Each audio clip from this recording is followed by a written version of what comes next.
Hi students, this is video 5.6, polygons and quads. The objective is I can prove quadrilaterals are special parallelograms and trapezoids. The IXL skill is in 9. I am canceling in 10. You do not have to do that one, so you only have 7 due on Friday. You have a quiz on Friday. I know this says tomorrow, but again, that is on Friday that you have a quiz. All right, so let's go, flippers. So what we're going to talk about first is this game that you guys played in class. Some of you played, some of you will play next class. It's called Capture the Quad. And basically, there are quad cards that you're going to have, and you're going to try and capture it by creating triangles from within, and those triangles will then create the quad that you're trying to capture. So if this is an isosceles trapezoid where these two sides are congruent, and these two angles are congruent, then if I were to cut this into maybe 2 triangles, or even you could cut this into 3 different triangles, you could actually create a trapezoid. And that basically is what you do in the game. So hopefully you'll have a lot of fun with that, reviewing triangle properties and identifying quadrilaterals. Let's talk about special parallelograms. Remember, you should be writing all these things down in your notes. A rhombus, rectangle, and a square are special parallelograms because their definition, theorem, and properties can be used to prove they exist. And this is important because you will be required to prove things. And again, we're going to practice the proof today. You will see probably 2 to 3 on the Regents exam, so you want to be able to do that.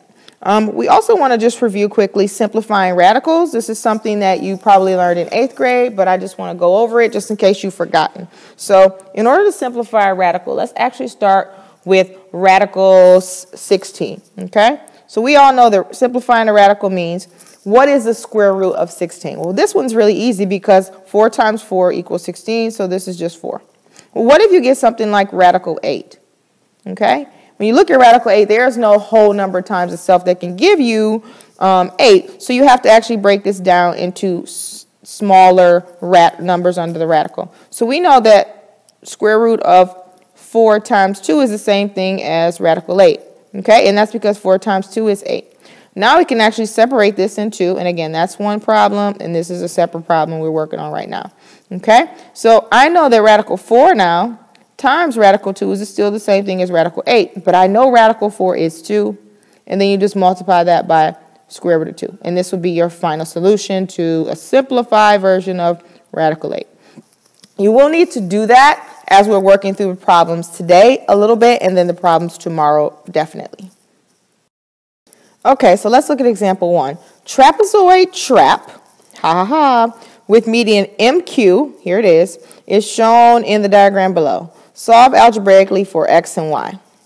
Okay, so in order to figure out this problem, what we need to do is we need to add the bases together, which would be 12y plus 1 and 18y plus 6, and we need to divide them by 2, and we're going to set that equal to the median of the trapezoid.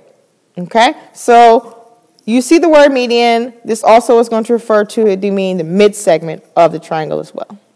If we keep solving it algebraically, we're going to end up with 30y plus 7 equals 32y plus 2.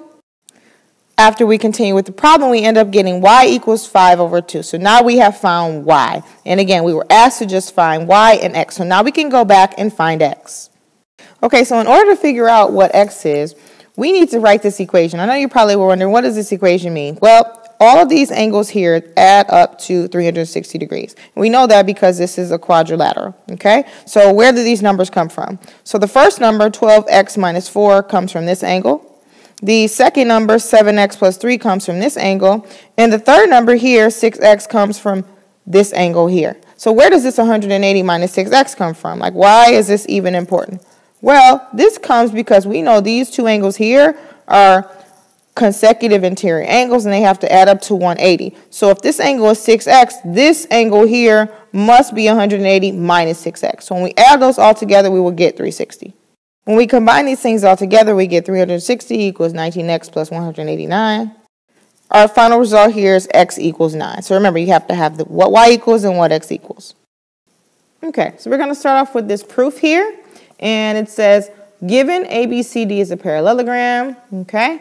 We want another given is that AC bisects BAD and BCD, and we want to prove that this ABCD is a rhombus. So that's our goal. So let's draw a picture first. All right, so the first two statements I'm going to put down are the givens. So ABCD is a parallelogram. The reason is because it's given. And the same thing for option 2.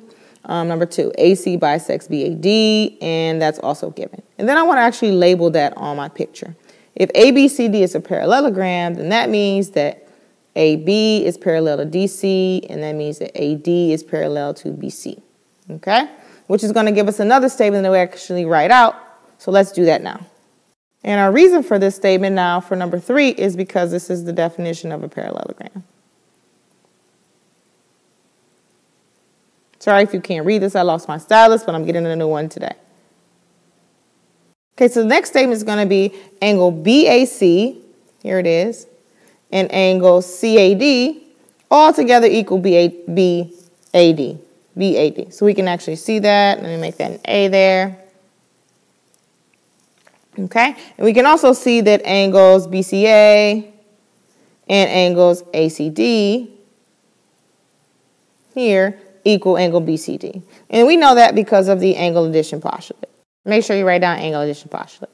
So now we want to also say that the measure of angle BAC, which is here, you can think of that as angle 3, and the measure of angle CAD, these two are actually equal, and the same thing is true about BCA and ACD. And that's because of the definition of a bisector.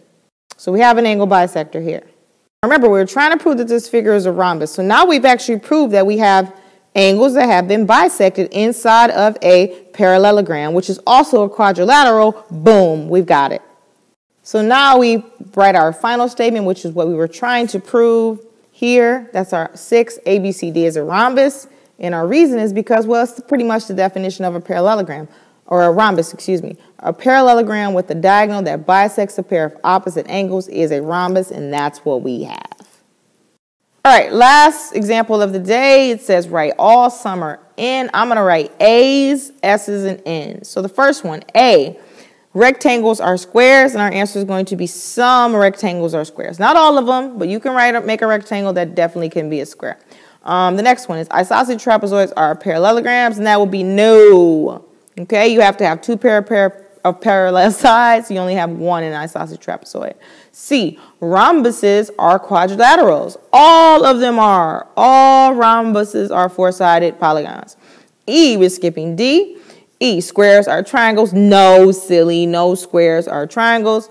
F, rectangles are regular quadrilaterals. Regular meaning all sides are equal and angles as well. That would be some. Some rectangles are regular quadrilaterals. Those would be the rectangles that are actually squares. Okay? So then G, last one, this is going to be some quadrilaterals have four congruent angles. You guys know what those are. Rectangles, squares, those are the beauties.